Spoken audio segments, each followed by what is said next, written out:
welcome to episode 2 of Badger Watch. This is the County Championship Cricket podcast where we all play on the fantasy cricket game cricket11.com. We each choose a team and we discuss it each week with regards to all the hot topics in cricket. So without further ado, I think the star of last week was probably Chev, wasn't it, Chev? How many points did you score last week? Good question. I think it was. All I remember from that last round is I lost 10 points in the last 5 minutes or so of the day. But I think it was around 2,600. You probably know better than I do after me just dropping a quiet update on the group earlier. My heart bleeds for those 10 points. 3 of Marcel's 4 batsmen outscored your team last week. I can tell you now, I got 467 points. The Chevaliers got 2,647 points, which put them in the top teams from round 2. That you put you 5th out of all the teams. How many teams there are, I don't know. When we get our massive sponsorship deal with cricket11.com, which no doubt's going to come now that we're promoting their website so vigorously, I imagine they'll be able to give us a bit more insight into these stats. We might even get our own custom stats page. I think you're right. And I think that then therefore, so 5th overall for the week, Chev, and then you are 4th overall from the first 2 rounds on 4,660 points. Out of these top scoring players for round 2 were Tom Haines, Shan Masood, Craig Overton, David Bedingham, and James Bracey. How many of those did you have in your team? 4. Right. Was it 4 for the 2 rounds that have been played so far? Yeah. And in addition, I made a really poor captain choice. So in itself, poor you. Poor you. Poor you. Unbelievable. A bit of feedback from our loyal followers so far on the pod have been basically that we need to probably run through the point scoring. So the batting points for this cricket11.com basically is each batter gets a point per run, which is pretty handy, seeing as a couple of people doubled up over the week. You also get, so every 25 runs, you get 5 points. Every 50 runs, you get 10 more points. If you get 75 and so on, you get 15 points. That is big, isn't it? That bonus goes up almost exponentially. So by the time, as we saw this week, you've got a few people scoring double hundreds. Every 25 runs is then adding an extra 50 or 55 or 60 points to the total. That's when you start to get the massive scores that Chevaliers have been chalking up. Can you imagine the internet was around when Brian Lara was on 501? There was a rumour it broke. Yeah. Strike rate you get points for, so number of runs minus half the numbers of ball faced, halved if negative. Seems a bit overkill for me. Gets rid of the dour batters. Yeah, the strike rate of 50, you get a few. If you're scoring below 50, they take a few back. Yeah. Boundaries, you get 1 point per 4 and 3 points for a 6, and then minus 20 for a duck. So that's great. Again, that's brutal on the bowlers. Yeah. It makes you want to pick a bowler that can hold a bat. Yes, it does. Exactly. I think that's quite a good point, actually. And then bowling points, you get a 25 points per wicket. You get a similarly weird equation for points on your economy rate. Number of balls bowled minus half the number of runs conceded, doubled if positive. Okay. Yeah, I just pick bowlers I think are going to take wickets. Yeah, I think economy rate. I can't legislate for economy rates with my bowlers. That's probably why I'm third, isn't it? Yeah. And then maidens is 1 point for a maiden over. Fielding points, 15 for a catch, 15 for a run out, and 20 points for a stumping. So lovely. Interestingly, I did go through the FAQs, and there's 4 FAQs. And the guy actually who's created this website says, whilst I'm open to other social media login methods, none are currently planned. I don't plan to implement a username password system. It basically makes me think that there is one ultimate badger behind this platform. Absolutely. I imagine he's got long hair, he's got glasses, he's probably a member at Leicestershire. He's going to be a unique character. I think he's right. That combination of finding someone old enough to love the county game, but equally internet savvy enough to run a website, it's a real sweet spot that person's hit. But actually quite internet savvy enough not to go with a username password. I think. But also perhaps old enough to keep forgetting username passwords. So that's another dynamic. We're intrigued to meet you, Yes. Mr. Cricket XI. Yeah, it's probably Michael Hussey. I reckon, Mr. Cricket 11. So that week was, again, we did touch on it last week, didn't we? In respect of the amount of the lack of wickets, I think, is extraordinary for early season April. Everyone's going on about cricket's played too early in April. Obviously, unless you play at Taunton, it's a different world, isn't it? Who got double hundreds this week? It was Masood, who else? Haynes, Pujara. Basically, anyone in Chev's top order. Yeah, and then James Bracey got a 170. Bedingham was a 190. It's a lot of runs. Yeah, let's go through some of the scores. Let's go through Lancashire, 506 all out first innings. I tell you what, they look a good side with Parky bowling well for them. Gives them real with Hassan Ali coming in and potentially Anderson this week with Bailey. They look a proper side. That's big. It's a big middle order there as well for them. In their first innings of 506, Croft 155, Villas 124, and Phil Salt, new signing, at 97, all out. With Kadri getting 6 in that for Kent. So did you see Kadri had 0 for 100 and finished with 6 for 120? That's what spinners can do for you. Get the tail. What a turnaround that was. Yeah, that is. And then in that second innings, Compton got 100 again, back to backs. Is that back to back for Compton? Yeah, 3 in a row, first 3 innings for the club. Where's he signed from? I think he's on loan. No, he signed from Notts. There was a lovely Badger stat from Andrew Sampson that he was, I don't know how many wickets were. I'm just going to have a look at the fall of wickets if I can see it. He was the last man out in the second innings, and he would have been the first ever opening batter to carry their bat in both innings of a first-class game. Yeah, pretty remarkable. That is remarkable. It's also a really niche stat. Sorry about that. A niche stat. That probably a few England top order batters maybe looking behind themselves at Compton, maybe. It's a remarkable story, really, for someone that's been around a few years. He's not new kid on the block, but to suddenly move club over the winter, find some form, and reel off 300s and 3 very important hundreds in terms of the game situation. Albeit he didn't save the game on this occasion, but they came a lot closer than it looked like they were going to. Last week against Essex, against a quality seam attack there, blunted them for 300 odd balls and did the same 2 innings running this week round against Lancashire. So phenomenal. Yeah, he's 28 years old, so he's not a new signing. He's made his first class debut in 2019.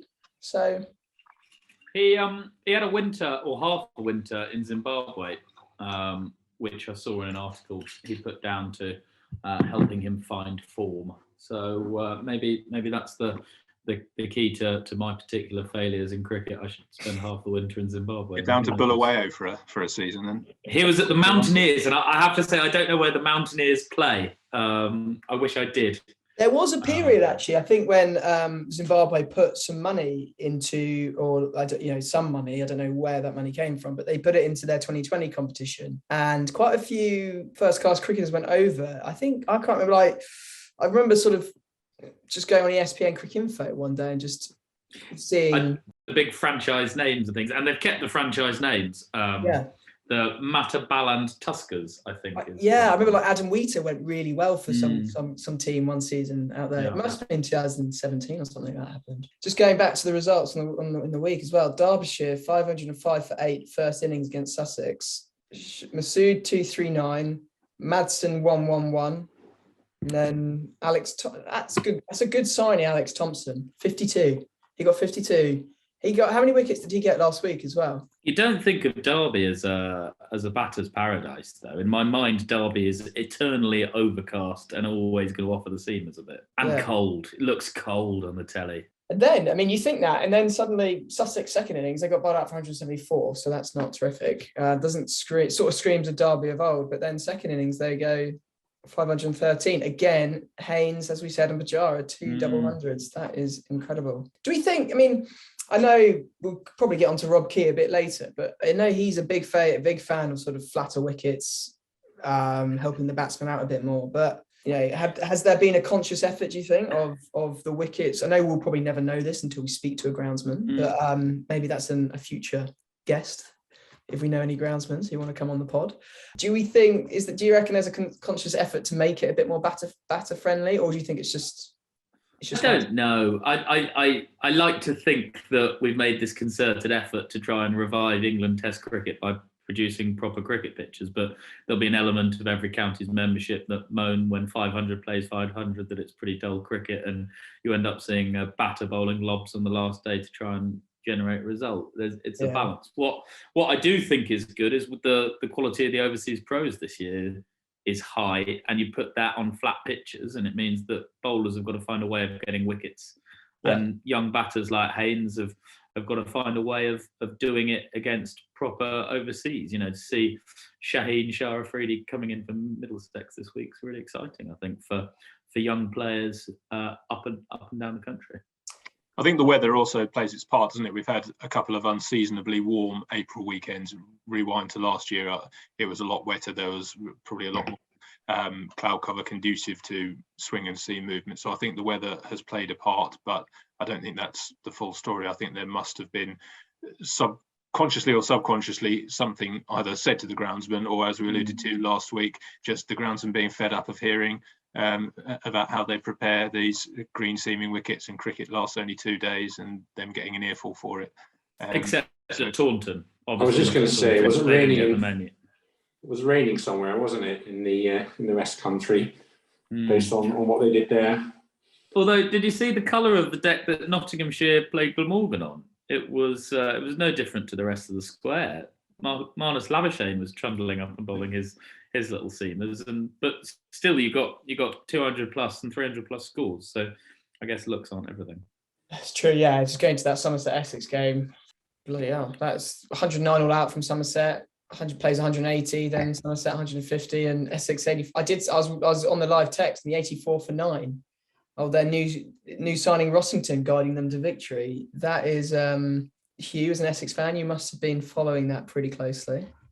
Well, I have to say I was watching my own colleagues batting on Saturday morning, but there were there's a few Essex fans in the team, and there were a couple of live updates. I think Howard summed it up nicely after the game on our little WhatsApp group, saying that Rossington should be awarded the freedom of Chelmsford.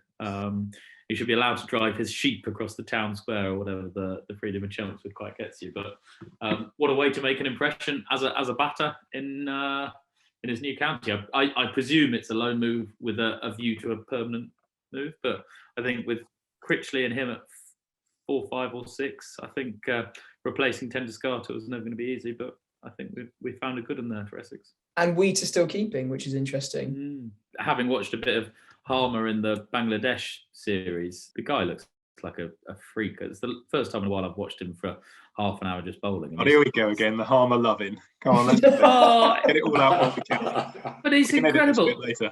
He's 6'3", 6'4", and the ball's coming down from so high with massive revs on. Like it was hitting some of the Bangladeshi lads in the chest. They almost had to call 2 for the over at one stage. It was unbelievable. I honestly think he's the best spinner in the world. The interesting dynamic there would have also been Siddle bowling at his former county teammates. I think he got Cook as well, which I'm sure he both innings. I think he got Cook. Ooh. I think the other obvious one from that game that we didn't touch on last week was Craig Overton's performance, and having been one of the leading point scorers, if not the leading point scoring bowler for the last couple of years.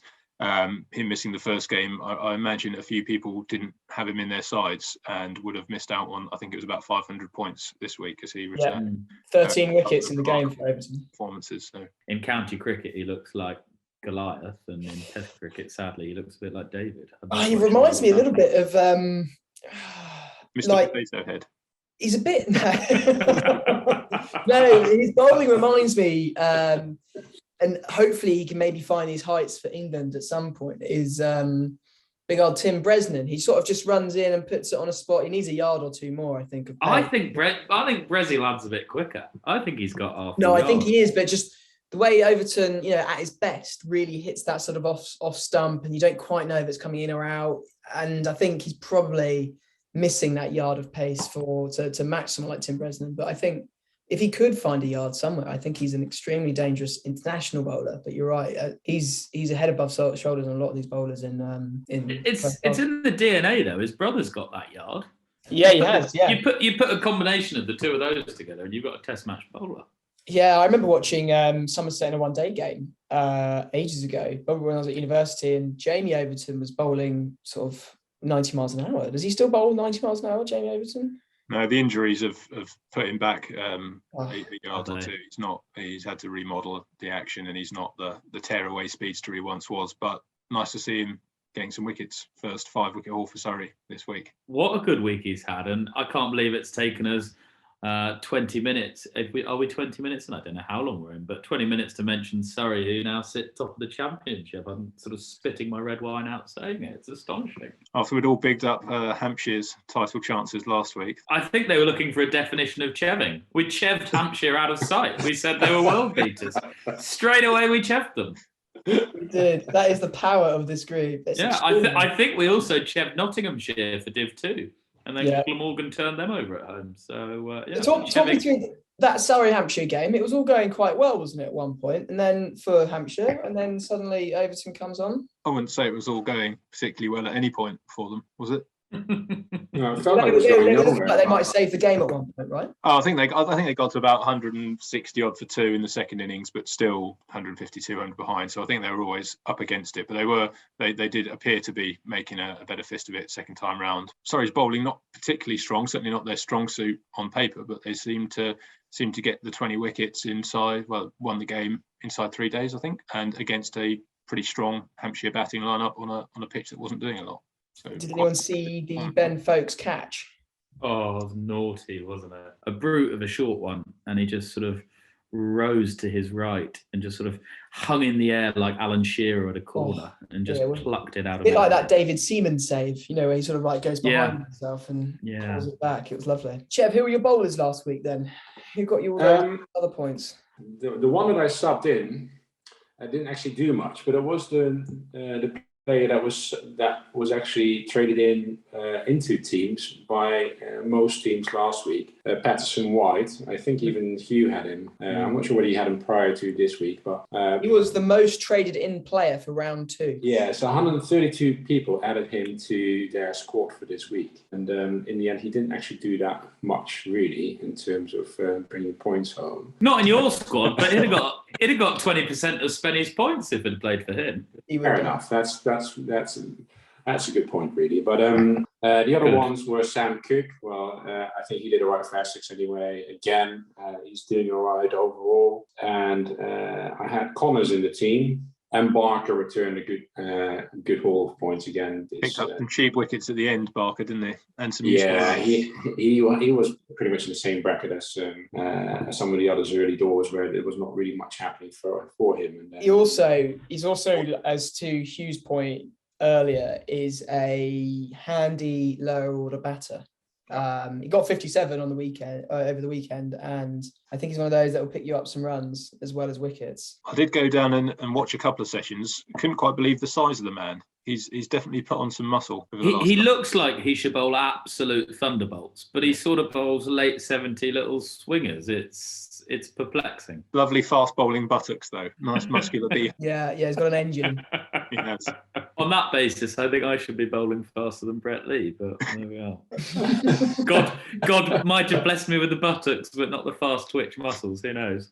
And then, is there any other outstanding performers of the week, Chev, in your team, or was it just the batsmen mainly then getting your runs? Yeah, it was pretty much all down to the batsmen really this week. I think the all-rounders didn't really do much. I brought in Higo this week for Lloyd, and made him captain, but that return was not massive. Really seen any all-rounders yet that are really coming, apart from Higgins, who then actually didn't have a great second week. Yeah, I think that's the Leicestershire openers as well that you mentioned last week. Both picked up another 50. Leicester saved the game again. So those two are worth keeping an eye on. I think Hassan Azad and Sam Evans. I think Azad's tipped for international cricket. I think there's a lot to like about him. Hassan Azad and Sam Evans, that's right. Azad goes 66 against Durham in the first innings, with Evans going 77 not out. in the second innings. That was a drawn game.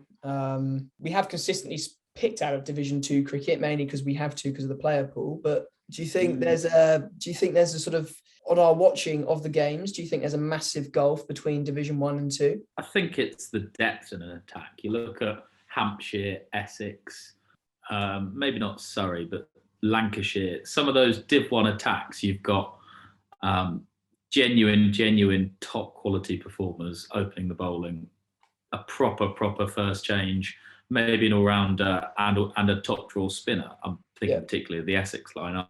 Or as I go through that, but I looked at Tom Haynes' stats, and he got 240 against Derby, and I've challenged the group to name a Derbyshire seamer apart from Connors, but how much? That's only because he's in Chev's team. But then Middlesex, he got his last 200s before that against Middlesex, where you've got Murta and Bamba, which, whilst good operators on damp pitches in Division 2, aren't necessarily representative of international cricket. So I'd like to see Sussex in Division 1 just to see Haynes have a go at that level. But in the absence of realistically many other opportunities, I still think we give him a go, personally. Yeah, I mean, if you look at Division, some big county, I call them big counties. I think traditional big counties, in that you got your Nottingham and Middlesex and possibly Sussex. In the context of, say, Northampton, Kent being in Div 1, I think exactly. Notts and Middlesex are bigger counties. Yeah. A Compton scoring big runs down for Kent. Well, Hamid's opening the batting. Let's say Hamid versus Compton. In terms of who you're selecting, Compton playing for Kent is maybe at risk of not getting selected because he's at a perceived smaller county, whereas Hamid, maybe if he's not scoring enough runs playing Division 2, but because he plays in Nottingham, but at a fashionable county with a couple of test players. We talked about it last week. There's always a bias, I think, towards those sides. As I say, I think Hamid's race has probably run for a while. He's been given another chance over the winter. I think it's a while before we go back to him, but perhaps Duckett is another one we keep our eye on. He just had a very good game, 190 odd. Not saying he walks straight back into the England side, but if he puts another solid season together, he probably comes back into contention by the end of the summer for a place on a winter tour or something. If we're going on if we're going just purely on the fantasy cricket statistics, and I'm very much doubt that Rob Key is going to be looking at cricket11.com for his selection, or the first team coach probably won't be looking at these selection for these. Maybe he was our one listener. Maybe he was. In terms of the top scoring players, you've got only one of them has got a cap. You've got Haynes, Bracey, Bedingham, Higgins. I'm assuming, is Bedingham qualified for England? No, he's a Sapper. He's a proper Sapper.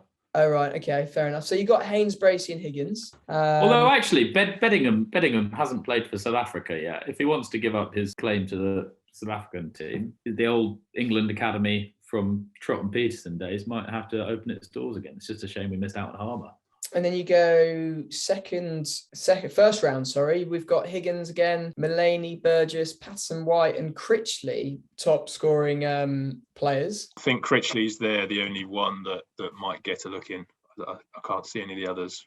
Yeah, it's interesting, isn't it, how you look at these stats and not one capped player. I think obviously the ones who are essentially contracted, you can't expect them to be playing early rounds county championship, but not one capped England player really, apart from Bracey, is in the top two for the first 2 weeks. Does it show that we're not actually, maybe are England at risk of not picking people on form rather than picking them on reputation? That's been happening for years, not picking them on form, but on reputation. I mean, they're always sticking with players when they shouldn't. I've got to say, Marcel, that you are the absolute champion of picking someone on form. One good week and they're straight into the Chevaliers. One bad week, get them out. Imagine a world in which Chev is chairman of England selectors. It'd be like 1989.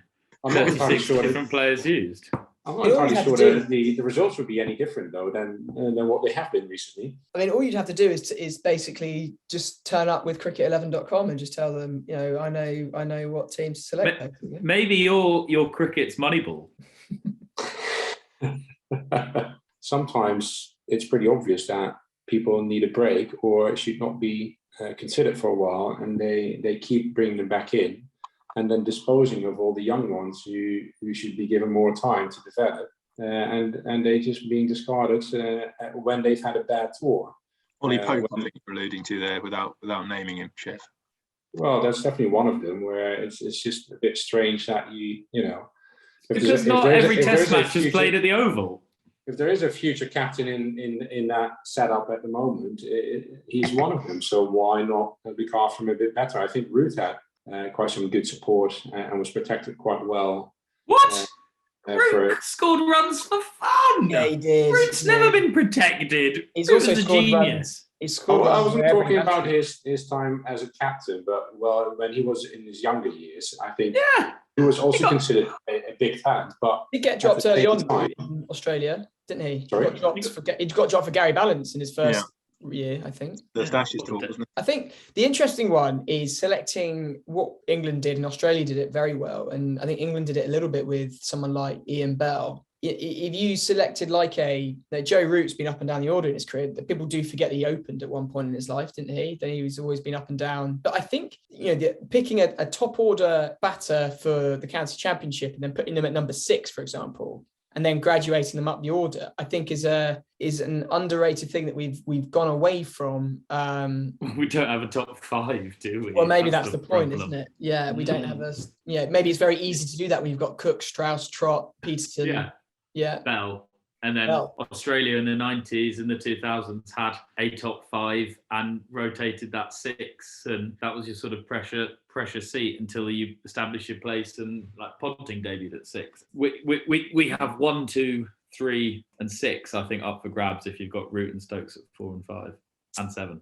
If you say Folkes hasn't nailed his place. You look at the batting points in this game and the strike rate. I think if you could really work out that equation, number of runs minus half the number of balls faced, and it's halved if it's negative. That's basically saying that you should score your runs quickly or you don't get that many points, which seems someone like Nick Brown at Essex. He came out and said, I just see my job, I got 100 this week, but I only see my job as getting through the new ball for our lower order to come in and play their shots. And have we missed that, do you think, in England top order in terms of county cricket? Could we, Alex Lees is probably a selection on the basis that he's a bit more of a grinder, do you think? But then when they get picked for England, Sibley got moaned at for scoring so slowly. And I think the point for the cricket11.com fantasy scoring system is they only need to get it 3 and over to be in positive equity. If you're going at less than 3 and over, you lose points. And I guess over the balance of an innings, you should probably be going at 3 and over in long form cricket, shouldn't you?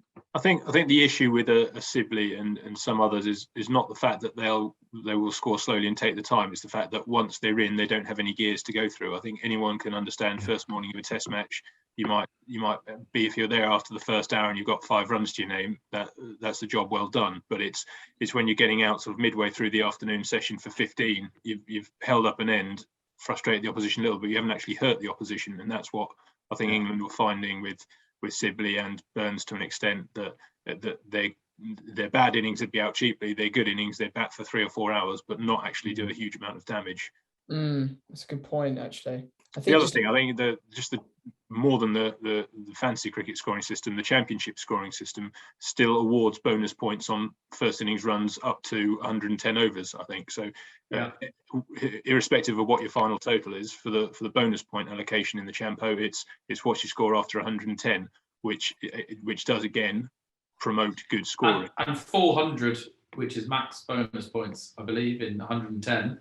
Is 3.5 and over. You're doing well to get full batting points, aren't you? I'm just looking at some of the strike rates. Compton got his 100. He's gone at 35 as a strike rate. Evans is in the 30s. That's a good point. Haynes appears to get his a bit quicker. And from what I've seen on video of Haynes, he's a bit like Strauss in style, although not appearance, in that anything short and wide, he looks to absolutely thrash it through the covers off the back foot. It's quite nice to see that, in a sense, in that he doesn't let people bowl at him. If there's any width, he just looks to thrash it, which is encouraging, because it shows he's not just there to, like Howard said, he's got the ability to go through the gears and increase his scoring rate. Yeah, he got his 200.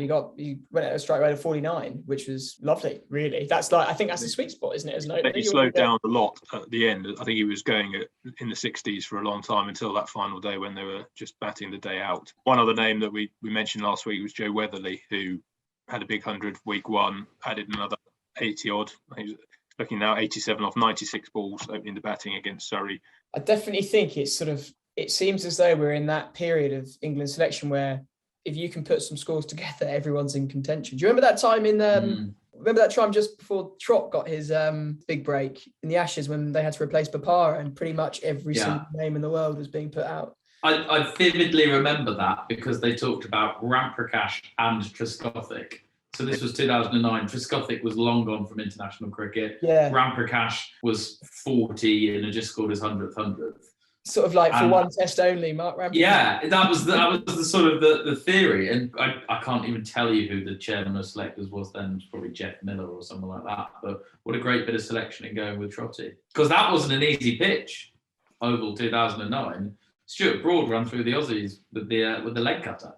I mean, that brings you on to sort of the whole strike rate debate is the Rob Key appointment, which was massive news over the weekend. I think Rob Key's definitely come out and said that he wants stroke makers and fast scoring players and that sort of stuff. Do we think that's a good thing for English cricket and county cricket in general? Do we think the Rob Key appointment is a positive thing? I think it will be exciting. Whether it's going to get you any results, it really depends on who else is going to be put in place in that structure, because it's not just going to be down to him at the end of the day, is it? So it's at least someone with a bit of charisma leading the pack. Whether he's been taken seriously all the time, that's also something. I think you're right. He plays the larrikin on TV as a pundit. And look, it's a very different job to being a TV pundit. So perhaps we'll see a more serious side of him. The interesting thing for me with Key is, I think Ramps came out, didn't he, and said, I'm surprised that someone like a Rob Andrew, was it, at Sussex, who sort of like, or someone else with a bit of business nous hasn't sort of come forward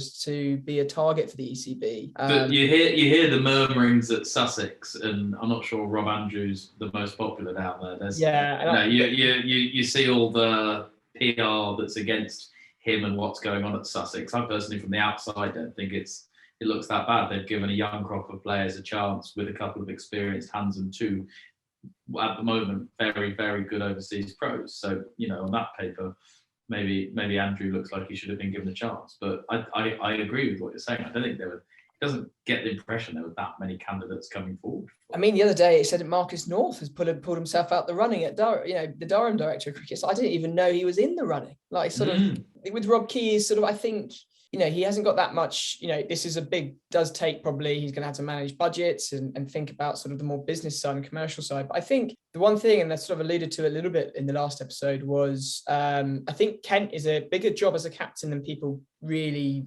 value. I think the captain has a really big part to play at Kent in the everyday running of the club. I think they're sort of there helping with the players' contracts. I think they're sort of a massive driving force behind the club. And I wonder if that sort of has given a bit more ballast to Rob Key's case, and that he sort of actually maybe does have that more experience than they think of. I think there is a huge amount of that admin side, but then also I think his success will be almost judged by the appointments he puts in place. So if he gets the coach that does a good job and gets the captain or captains and coaches, as will probably be the case, gets the big positions filled in the right way, that is going to be a huge step towards either making or breaking his tenure as director of cricket. I think there's going to be a few big decisions for him to make very early on in the piece, and that will set the tone for the rest of his tenure, I think.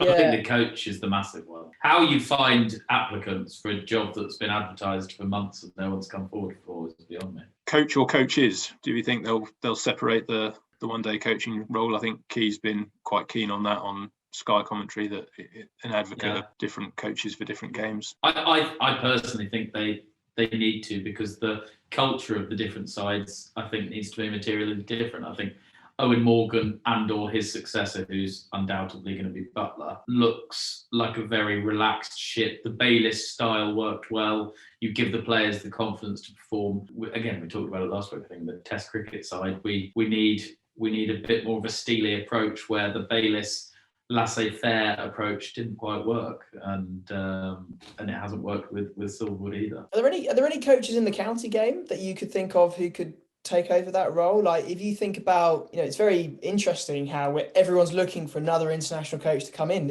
Are there any coaches within the county championship who are sort of going under the radar because of that's just sort of the county championship does sort of go under the radar?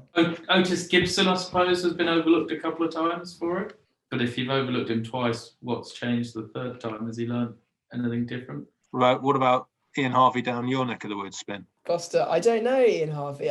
He's an interesting one because he's just been overtaken by Dale Benkenstein as the I think Dale Benkenstein's the overall head coach. I mean, Gloucester signed him. He's a Gloucester legend, Ian Harvey. He's like one of those sort of like cult heroes that, along with 90s one-day cricket with Elaine and Russell and Ball. It was brilliant. He's completely First underrated. ever T20 century, Ian Harvey.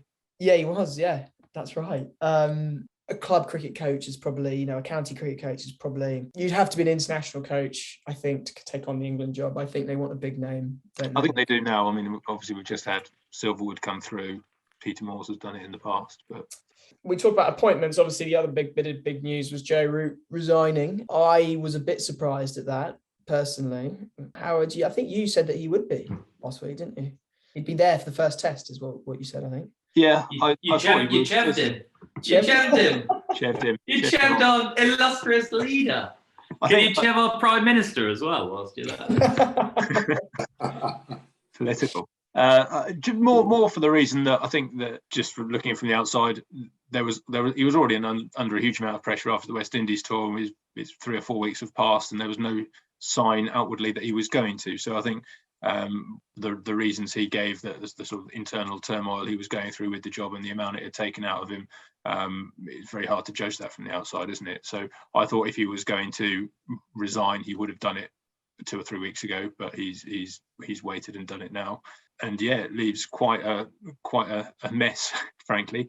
For me, Stokes is the only viable candidate for next full-time permanent captaincy role, but whether we know he won't be physically fit. Whether he's mentally fit to take on that job in due course, who knows? He's taken time out of the game recently for both injury and for mental health reasons, and throwing the captaincy on top of your leading batsman, bowler, and general motivator in the field is going to be quite something for him to take on. So I think we're probably looking at an interim captain for some time. Who that will be, I would think it would need to be one of the senior figures. Ralph Rangnick type appointment.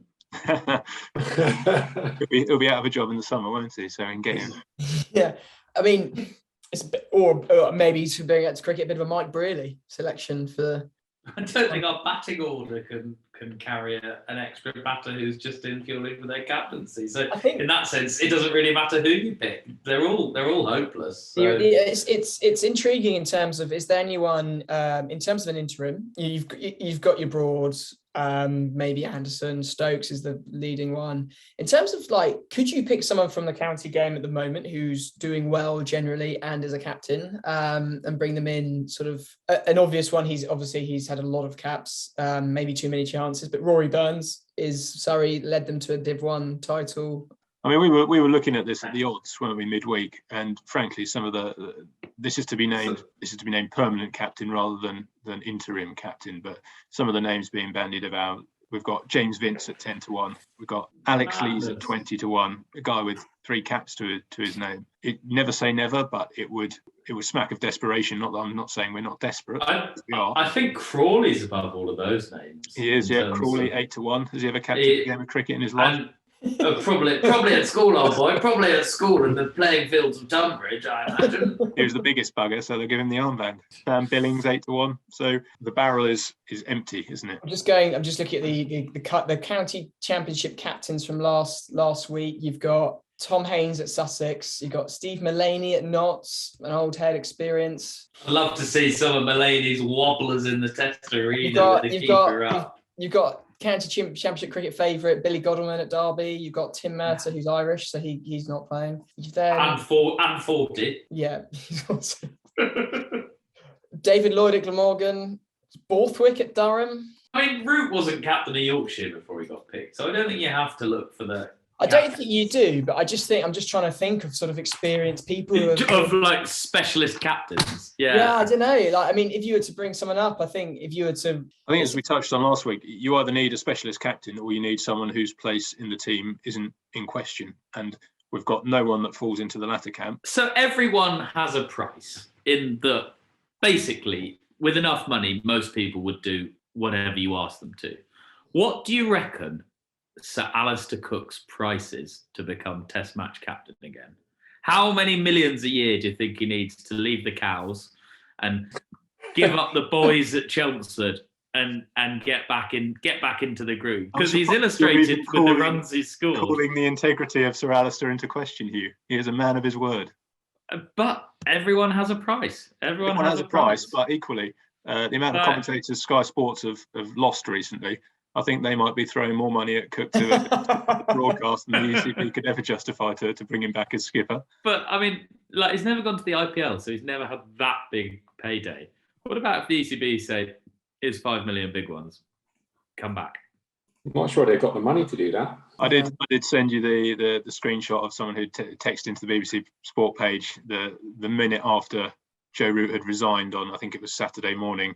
Alistair Cook was out second ball of the day, and someone had very wittily messaged in to say that the pressure of a recall had got to the chef already. Very good.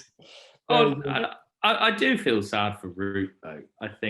I don't think he's done a bad job. I just think he's been hamstrung by the rise of the white ball squad and the investment that's gone into that, and with the wider county game deprioritised for white ball cricket. I think he's not had a lot to work with, and I think he's probably a better captain than his record will suggest. I think that's probably a big thing of Rob Key's to try and bring in, isn't it? Because he's looking at the game a bit holistically rather than just England, although he will be judged, as we've said, on England and his selections in terms of coaching staff. But I think his overall sort of goal would be to try and, we've said it, the county championship isn't a money maker, and I don't think it ever will be. But he needs to bring it, we need to be making test match cricketers again out of the county championship. And I think that's the biggest way that he can influence the test side, I think, as well as the coaching appointments. I think he could probably, help us with, can we make spinner friendly wickets? Can we make batters get more runs? Can we rearrange the schedule so it's not ridiculously done, but we don't bookend the season with county championship cricket? I think that's the biggest thing. Well, he's got one name in the hat already for a batting coach anyway. Probably huge favourite appointment if that would come through. So I think that's where he just needs to start with looking at. Who's that, Chev? Kevin Peterson put his name forward. He would love to work with Rob Key. I think I'd become a season ticket holder for Ireland if Kevin Peterson became the coach. Obnoxious man. One badger back in the set if that happens. Yeah, quite. So going back to this week that we've got coming up, I think this will be a really telling week, actually, because I think this week in the county championship, we've got full round of fixtures.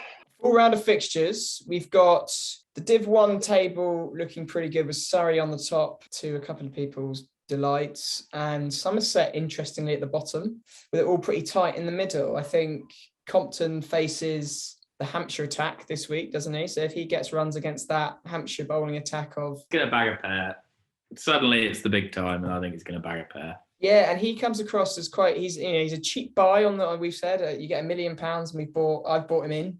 He's only costing me 30,000. He probably is, I'm probably Chev in there, but he's probably going to bag a pair. But you've then also got James Bracey is playing against Lancashire this weekend. Yeah, this week. Well, you've then got, we said it before, you got Anderson Mahmood and Hassan Ali. And Tom Bailey. I think Tom Bailey's the best seamer, or one of the best seamers in the county championship in the last couple of years. And Parky. Parky's got, I don't know if you saw any of Parky's wickets. He got someone with a big googly. They went to cut it and just had their middle and leg stump rearranged. It was lovely to see. Yeah, beautiful googly, and just absolutely not picked. I think there's a few sort of, if Compton goes back to back again, if he gets some runs against that Hampshire attack, there's definitely questions over him. Should he be selected? If Harmer gets wickets again, obviously England can't select him. And then Division 2, shall we look at the Division 2 table? Glamorgan are winning that at the moment, which is maybe a surprise package. I think I'm going to stick with Labuschagne as my captain this week. I feel like he's just 50 in the second dig, some cheap wickets bowling. I feel like he's going to come good this week for Glamorgan. They've got Middlesex. But that's a great matchup with Labuschagne, Shaheen Shah Afridi, and Tim Murtagh. I mean, the all-international opening bowling attack for Middlesex is It's going to be a great battle. So keep an eye out for that one. And then Haynes at Sussex, we've talked him up this week. Who's his bowling attack that he's facing? Worcestershire. So not a famously strong bowling attack, but Who are your other captains then? If Hugh's going Labuschagne, I'm going to stick with Popey. Surrey playing at the Oval. Correct. That's 100 rate. I saw he averages over 100 for Surrey at the Oval. First class. It's sort of first class, yeah. Like, sometimes like they pick bowlers who might swing it more on one particular ground. Like whenever England play at the Oval, they just need to pick Ollie Pope. yeah, I agree. It doesn't matter who else is playing. Whenever England play, they need to pick Ollie Pope, is what I'm hearing. At the Oval. Because he averages 6 away from the Oval. Yeah, we don't have Just 2 more than everyone else. Get him in the same. We don't have the Sky Sports, the Andrew Sampson. You can just go in and do some bit of SQL querying and look at stats. But I would love to know what Ollie Pope averages away from the Oval in all forms of cricket. I don't think it's very many. He's a flat track bully. If you're including his recent Test match tours, India and Australia, then I'm sure you're right. Yeah. He averages probably 5 coffees every Sunday in the winter on Northcote Road, though. Can confirm. 4 of them watched by you with your yeah. See him there with his cockapoo, I think it is. And then I've gone captain Ryan Higgins. I'm thinking about changing that because they got at Old Trafford. Is he going to get? Well, you'd think maybe with Lancashire's seam attack this week, they might be tempted to produce a Taunton style pitch. I may be changing that. I've also brought Bracey in. If you're Lancashire, how are you going to get Hassan Ali, Anderson, Bailey, who are all number 11s, Parkinson, maybe Wood or Lamb? How are you going to get them all into one team? Saqib Mahmood. Saqib Mahmood's available this week? Yeah. It'll be astonishing. It'll be really interesting to see who they leave out. Is that the end of Jimmy Anderson if he gets left out the Lancashire? Be tough to take, wouldn't it? Surely not.